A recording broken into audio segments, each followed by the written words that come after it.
everybody, it's V-Man 1313, and today we're going on another adventure. We're starting here in the town of Helen, and my goal today is to go from Helen, Georgia to Chatsworth, Georgia on as much gravel, dirt, off-road as possible. Now, I looked it up from right here to Chatsworth. It says it is 2 hours and 90 miles. 2 hours and 90 miles to Chatsworth from here, using obviously regular roads. It's Google Maps, the quickest way there.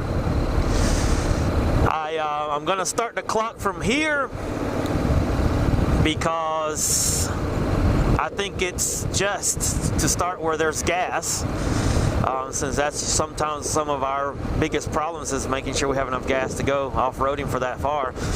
I'm sure there'll be spots where I can get off and go if I start getting low or whatever, but yeah, that's gonna be the goal for today. So Helen, Georgia to Chatsworth, Georgia, using as much gravel as possible without doubling back or using the same gravel. So let's see what happens. Come and join me on my adventure.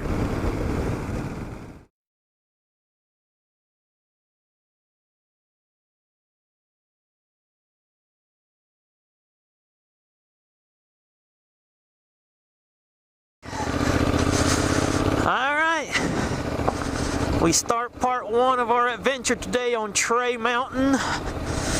We're gonna call this the Tray Mountain area. I'll call Helen part of that, the little town that I went in. I actually got gas in Cleveland, but I'm gonna start this experiment with 50 miles. It took me 50 miles to get to where I was gonna start, so we're gonna subtract 50 miles from that. And it's not gonna be, you know, an exact mileage number here. I'm not gonna sit here and geek it out that much, but I do want to see how close we can get and see how many miles it takes to get here from Helen to Chatsworth. Whether we make it or not, I don't know. It's okay if I don't. It'd be cool if I do. It is 8:45 when I first hit dirt. It was 8:30 when we left the town, so not bad. We'll see how far we get and what all happens today. So I've got a route in mind. Once I get past Springer Mountain, it's when I'm not that familiar with the area. So yeah, let's go see what we can do today. My concerns today is I still don't have a bash plate, a skid plate. I ordered it, but it's gonna be a while before I get it. Those were back ordered for this one because of the DCT version. And what's my other concern? That's really it. Dropping her and picking her up for the first time. I'm going to assume I'm going to drop her today, but hopefully not. So we will see. Off we go. So this is Tray Mountain coming up, what I call coming up the backside, because usually I come the other way. So I'm actually going to start on the most difficult part of my journey today here. This is the most technical part to me of all the places that I'm going to ride that I know for sure. So that's kind of cool. Get the hard stuff out of the way first while I'm fresh. A comment I've been putting up, I've just got this bike, less than a week ago, and I've already put up quite a few videos. Every day I've been riding this thing, except for yesterday I've been riding over 100, 200 miles almost every day since I got her. You know, she's new, she's cool, and I wanna know what I can do on her, so I wanna get practicing on her as quick as I can.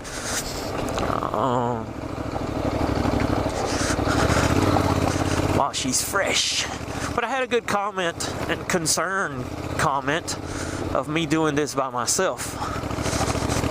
And I appreciated that very, very much. I can't remember the man's name. Sorry, I can't remember the member's name. Who said it or made the statement. But I completely agree with him, with you.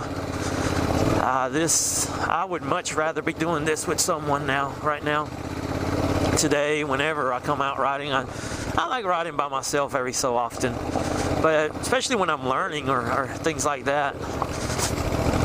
When I'm trying out new things, it would be nice to have somebody here just in case.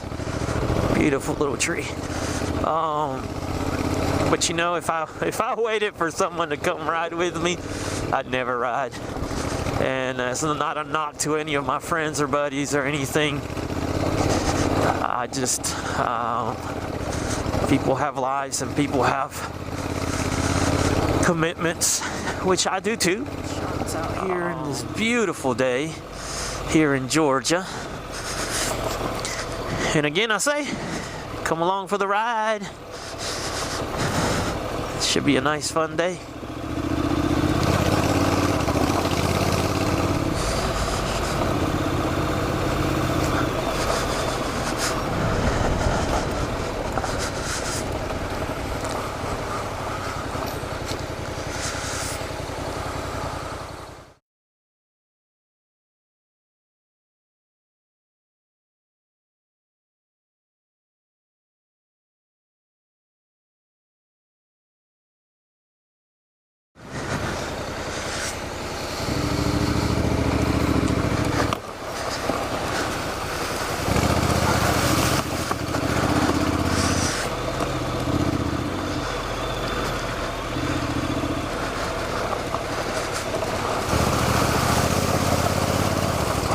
Beautiful. Thank you, little place. You never disappoint me. I really did not expect this thing to handle these spots so well. I mean, so well. Not just adequately, but fine and dandy. Yeah, the skid plates was, I'm trying to dodge every big rock just because I don't want to tear her up down there. So another reason I'm not flying through here, not that I would be anyway, but I am taking it a little bit easier than I would normally.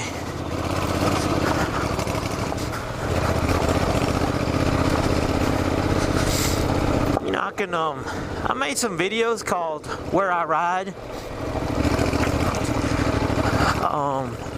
for a number of reasons, but the title basically says it all. I just kind of wanted to record some of the places I ride, and when I made them, it was the first time I had put the microphone on the GoPro, and it didn't come out well. A tree limb had hit my GoPro, and yeah, let me take care of business first. Oh, never mind. I let him hit my GoPro and took the microphone out and spent the whole day listening to nothing but and so I don't know, I put them up on YouTube, but I set them to private. So this could be a little bit to go along with that. Oh, I chose the wrong line here. Get up there. There you go, girl. Hey. This could go along with that as far as where I ride, because I'm pretty much going to go through most of the places that I ride. And here's part one of that. Tray Mountain. The Appalachian Trail crosses through here. This is what I call the backside of Tray Mountain, and to me the most technical part of it. Very rocky and lots of ruts all the way till we get to the top. It's going to be like this, so you can see the top right up there. Wee, And then it's okay. It's not this difficult, but it's not a complete Forest Service road. Then it turns into Forest Service road and all smooth and pretty and all that. So yeah, we could use this as a 2-for-1. Where I ride, Trey Mountain. Yeah, that way's cool. But I don't have the time today. It's very fun, but it's a dead end, but it's fun. Alright, little mud to see how she handles is cool. This is usually just deep as anything water.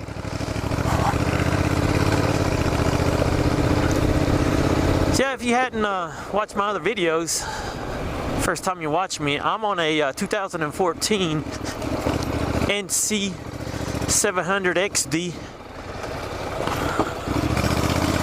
which I just bought less than a week ago. My first adventures, and they will continue, is my first adventures dual sporting were on a CRF 250. Actually, no, I lie. My first adventures were on a Life, and a Chinese POS Life, and that I bought for like $400.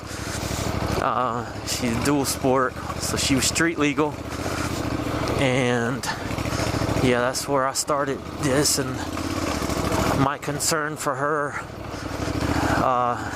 breaking down out here in the middle of nowhere made me get a 2014 Honda CRF 250L, which I love. That's my cray. The Life was Chewy.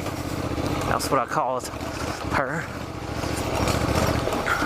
I know Chewy's a boy, but all my vehicles are girls. Chewy can go either way. So yeah, she was Chewy. The Life was Chewy. 2007 Life 200cc little enduro bike. And then I got that CRF 250L. I call her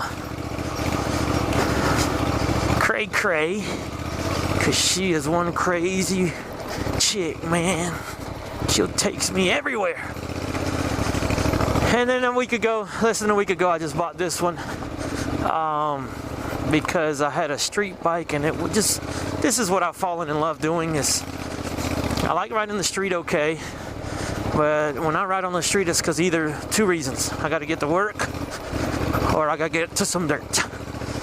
So all my buddies ride big bikes, BMWs and such.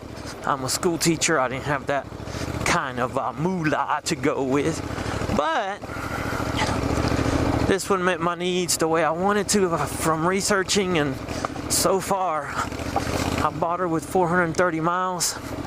I'm over 1,000 on her now in less than a week, and I am in love. She does everything. She has done everything I've asked her to so far. So that's my background on the bike that you're hearing. She's got an aftermarket exhaust that I dislike. She sounds like a freaking Harley out here. No offense again to Harleys. I like Harley. If I had millions of dollars, I have one of each kind of bike. One street bike, one adventure bike, one this kind of bike, and I would have a Harley if I had the kind of money. So no offense to that, but I just don't like the sound, especially out here when I'm out here in the woods trying to enjoy nature. My CRF, I can't even hear my CRF when I'm out here doing this, and that's good and bad. I'm sure that the exhaust opens this one up a little bit. Oh, it would open up the CRF a little bit, but I don't need big power, so I'm happy with it. I'm happy with this one. All right, here comes a tough little section here. Let's take it down and then up. Oh, good. Yeah, bottoming her out. I don't like. That's what I didn't want to do today.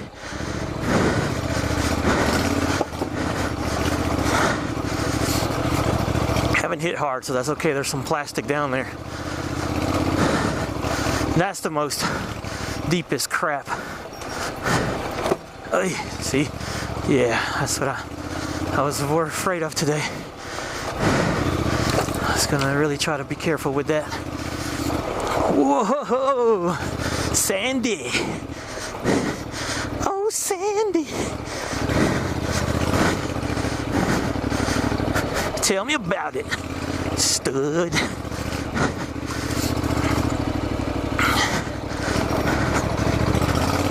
Whew. There's the workout. Look at this stuff. Look at this stuff. It's funny, on the CRF I come through here like it's nothing. I see why those guys I ride with enjoy the big bike. It is definitely more of a challenge. Way more of a challenge.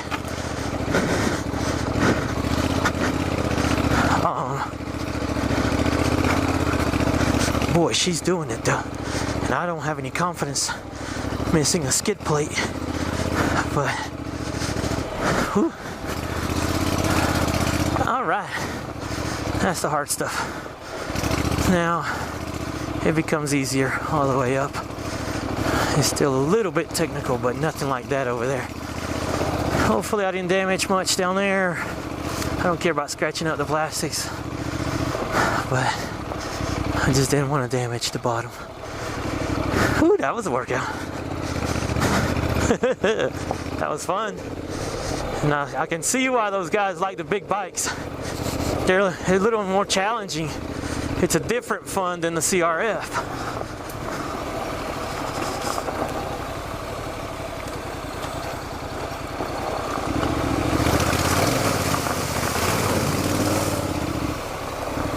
Whoops. That was a little more water than I expected. It came up high. And I am wet and cold now.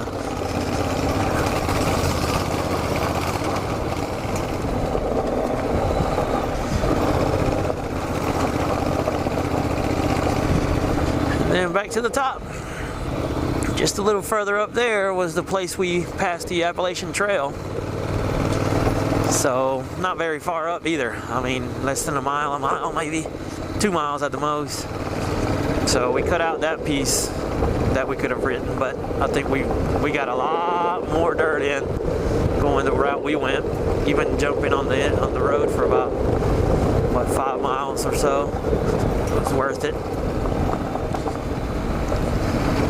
Alright, so this is the end of part 1. Trey Mountain and Helen is what we'll call it. I started in Helen, even though I didn't give any video of Helen.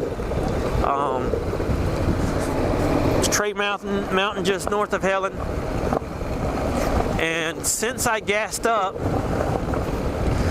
I've been 50 miles now. Again, I'm not going to do a perfect numbers, exact numbers or anything like that. But I'm going to give some very close estimates so that way you get a general idea of how much dirt and concrete you're hitting. But we went about, let's see, yeah, we're almost right at 50 miles. So we went, oh, nice spot to fish there. Beautiful. We're going to hit 50 miles when we hit Helen up here again. So we're going to say we did about that 5-mile stint from one dirt to the other dirt. And from the gas to the first dirt was about 10 miles. So that's 15. I'm going to say 15 miles because this is Helen's right here. Back to the main town. So 15 miles of concrete from Helen up to where we were, and a little cut through them back to gas and civilization, which means 15 minus 15, 35 miles of dirt we just did out of 50. So yeah, that's pretty cool. That's part 1. Stay tuned for part 2.